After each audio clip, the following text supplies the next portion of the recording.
ายดีพี่น้องมัดสุขูสุคนสุเจ้าสิพากันไปทางใดซ่อนกันแท้พี่ลึกแค่นี้พี่น้อง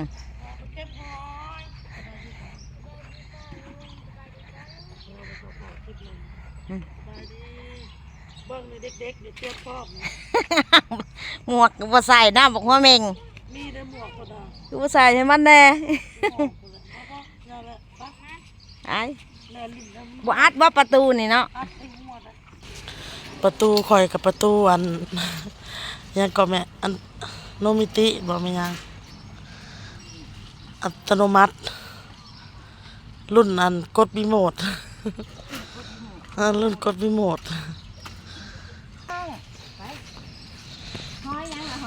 หอยโป้นะหอยจูบหอยโป้อยู่หันหาหอยอื่นบ่มีเดี๋ยวนี้มีหอยอันซิลี่แล้วเดี๋ยวนี้มันมาปนแล้วแม่หมอปนพี่น้องคอยจุกเด้อนั่งโหยนะ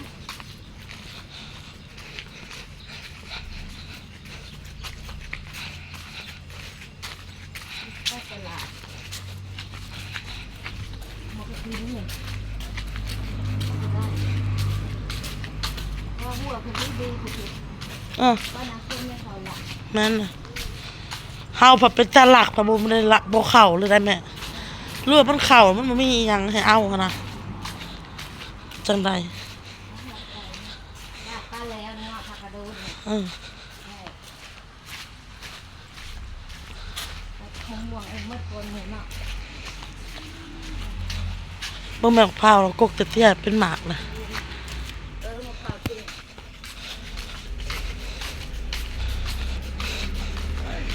เก็บหอยเตอร์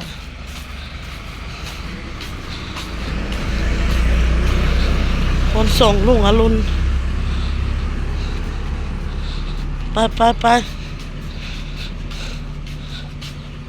ม่วงกระสอบบ่มะม่วงก็ซอกับมะม่วงยังก็มันคือเป็นหลานปกติมันคือซอนี่มะม่วงผ่ายบ่คนน่ะกกนี่มะม่วงผ่ายแม่ที่ยังเป็นเนี่ยมะม่วงก็ซอสนออยู่เรือนบ่เนาะนอนบ่ไปพี่น้องเราติดตามว่าสิได้บ่พี่น้องเอ้ย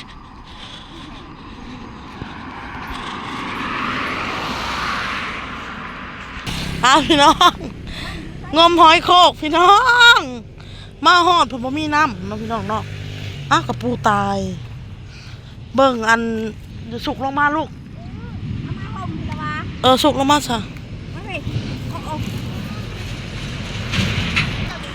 พากันมาเก็บหอยพระแป้นเติร์ดเลยพี่น้องบ่อันช่วงหนึ่งอันน้ำท่วมเต็มมัดทีพะวอกนี่พี่น้องแล้วแหละเป็นแห้งแบบนี้เบิ่งก็ไข่หอยเต็มอยู่แม่ปล่อยน้องลูกเกือบมาในคุบ่สิมางมหอย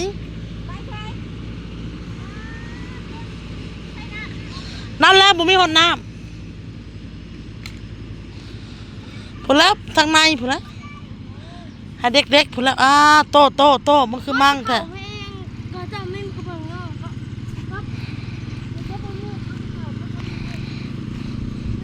ใส่ไม่เกิบหาใบบุญมันเก็บอย่างนั้นนะ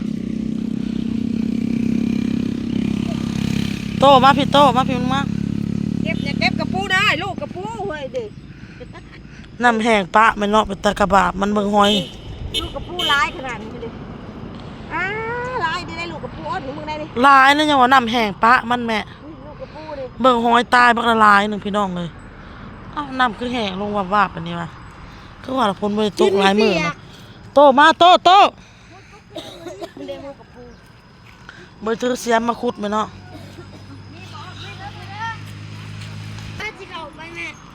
เข่าแล้วแม่หลอดเข่าแล้วป้าตู่พี่หญ้าทั้งลุ่มพอข้านเข่า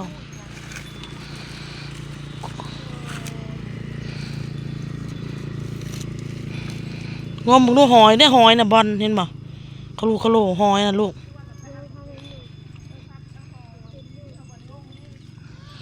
พากันมาหอยบ่มีบ่งมพี่น้องแห้งหมดนี่แน่นี่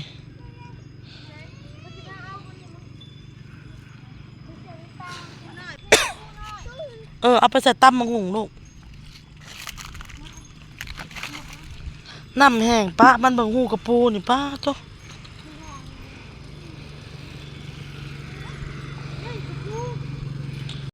นี่บ่หอยน่ะ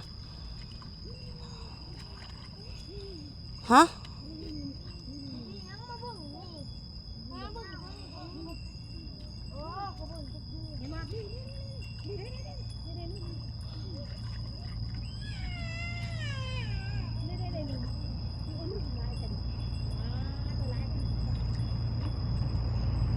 อีพากันงมหอยมือวาง2-3 มื้อล้างนะพี่น้องอดเห็นน้ำนะเต็มมาเลยละแถวเนี่ยเพียกอยู่พี่น้องเลยน้ำนะมามื้อนี้น้ำแห้งแปดเอาเติดคอยมาเอ้าน้ำคือแห้งวะหักคล้ายแต่ว่ามีอยู่ทางในเบิ่งพี่น้องได้บ่กระปูนี่เลือดมาเลยยืนอยู่นี่บ่ไปลูกนั่งไม่ยังกระปูบ่ลูกกระปูกระปูบังนู้ฮะจกเอาบ่ลูกได้หูนะลูกแม่เห็นนะเห็นบ่ฮะ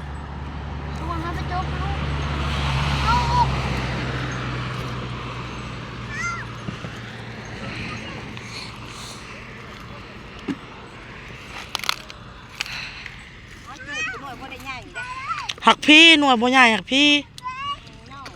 มาจูบฮะว่าที่เบิ่งงูกระปูยังมีบนดอกไม้นี่เคลียร์มาพี่น้องไล่จับกระปูไข่มุกบุลงแล้วน้องน้อยนึงก็มีปิ้งว่ะมีอีปิ้งตัวน้อยน้องแห้งน้อยแห้งนึงก็สร้างว่าแต่เก่าน้ำลายก็คือบ่มีพี่น้องบัดนี้พันมีปิ้ง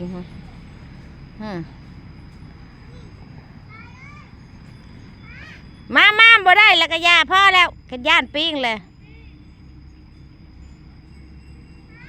บัดบ่ย่านบ่พี่น้องแคบทางน้องตะกี้แล้วฝนตกแล้วน้ำขึ้นมาทางเทิงพี่โทษพี่เด้อมันน้ำฝนบ่ตกแล้วแห้งลงหดพุ่นน้ำอดน้อยว่ามีหอยโป้ว่ามีหอยจูบว่าไปงมหอยว่ะมางมลองเบิ้งพี่น้องมาเลยย่านบ่ได้ได้บ่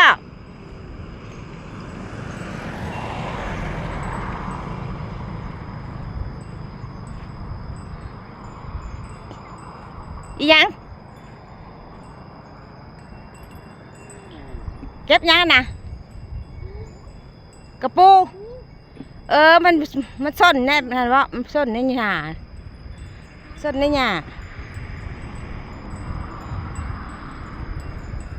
น้องตัวใหญ่นี่ก็มีบ่น้องตัวใหญ่นี่บ่มีตีปิ้งได้น้องน้อยน่ะมีได้น้องตัวน่ะมีไข่มุกบ่ลงแล้วไข่มุกว่ายาได้ว่าฮะบ่ลงกระปูน้อยมันส้นน้ำปลาหญ้านะเก็บเอาไปใส่ตำมะฮุ่งเอามาแกะใส่ตำมะฮุ่งเดล่าอะไรถ้าบอลมาบ่มีปิ้งน้องน้อยนี่บ่มีนี่บ่เห็นพูดน้องน่ะมีน้องตัวน่ะเอ้าไข่มุกเห็นว่ามันจับไข่มุกปุ๊บคนใดกี้นี่เด้อมันบ่ปิ้งน้อยบ่ปิ้งเค็มบ่ปิ้งเสียน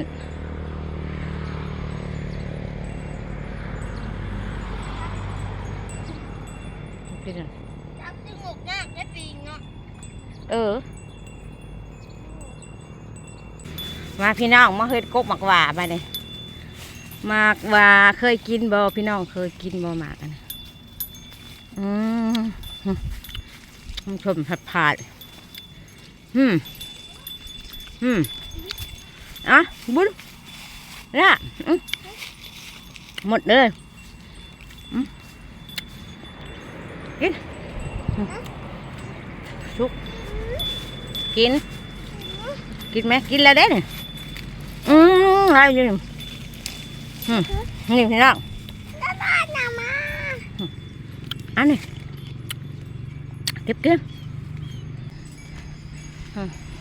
เฮ็ดได้แบบนี้พักก็ขึ้นกินกุ้งบางว่าเลยฮักละไม่ใช้ได้บอกกระปูฮะมาแม่ เติบ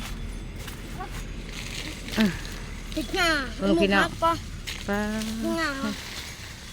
พากันลงมาล้างไว้ล้างขี้ต้มไว้เกือบพวกเกือบมาเบิ่งพี่น้องกระปูคือเพิ่นเอากระปูกับหอยนะได้ประมาณนี้เพราะว่าน้ำมันแห้งก่อนเนาะเป็นเข่าหูเลยกระปูเข่าหูในน้ำแห้งมันก็สิบ่ได้ตะกี้ว่ามีน้ำมาเบิ่งแล้วน้ำบกเดี๋ยว นอนกินระบาดลุงก็หัวใจอ่ะ พอใจแล้วบ่ไปกินเหรอ หัวใจเลยลุงไปกินทั้งนี้ก่อน กินพี่น้อง แล้วมึงบดต่อ โอ้ขันหมก เอาอีกหัวใจจ้ะ ตอบตะเว้นหน่อยหนึ่งบางพี่น้องย่างไปย่างมาประเทศเฮ็ดบัดนี้เบื้องในนี่ตะปูอยู่พูเฮ็ดป่ะเดี๋ยวมาเก็บถุงยางบุรีอามาเนาะเก็บใส่ไทยบัดนี้มีบ่ถุงยางจะไปใส่กับอันนั้นมันเปื้อนน้องเอ้ยตะปูอยู่นี่เฮ็ดโอ้ยหมดแดงไฟได้นี่เหยียบเด้อหันเด้อเอาเก็บเอาไหมเก็บเอาลูกหาถุงยางมาใส่มันคือใบไม้เราบ่อยากเห็นมันยางไปยางมาประเทศหมดแดงไฟตัวนี้เปื่อยแล้วตัวนี้หนาวแล้วตัวว้าวตัวนี้เอาตัวยังใหม่ๆโอ้โหแล้วเนี่ย นี่หาแรงมาใส่ผูทงย่างน่ะโคโลทงย่างงานน่ะ เอามาใส่เฮ็ดนะไปใส่กับกระปูมันก็เปื้อนหมดแล้วมันได้ดอกนะซะคือบ่เอาซะมันยุผ่านไปผ่านมาว่าไปนั้น ว่าไว้ไม่มาอยู่วะคอย พนักมาที่นี่เด้ แล้วนะค พ อย นักมาถือไปเลยถือกุกมา ย่างแพงนี่เลยเห็ดสองดอกที่นั่นแหละเป็นย่างของคุณเลยบ่ได้แน่ เด็นี่เนาะได้เฮ็ด พนักมากระปุ่นสักแง่มุกกันหนักไปทางนี้ เนี่ยย่างไปย่างมาก็ได้เฮ็ดบ้านเมืองเอ้ยนี่นะพี่น้องได้หลายตืบได้พี่น้องเอ้ยนี่ใส่อยู่ในรถนะอีกนี่ดอกนี่เตะมาเลยเก็บมาเลยดิหาดิพี่น้องป้านั่นพอแกงไปหาอยู่ผู้จักว่าออกแล้วอยู่ผู้เนาะเฮ็ดคมค่ะอ๋อเด้อพี่น้องบ้านนี้เฮ็ดก็ได้เฮ็ดคมก็ได้ประมาณนี้ไปเฮ็ดน้ำหอยก็คือถ่ายให้FCเห็นแหละน้ำมันแห้งเลยได้ก็บ่หลายพออีปีกอีกต่างหากไข่หมกพวกอีปีกเนาะคลิปนี้มาคนนี้ได้ลาไปก่อนเด้อพี่น้องฝากติดตามคลิปหน้าเด้อลาไปก่อนบ๊ายบาย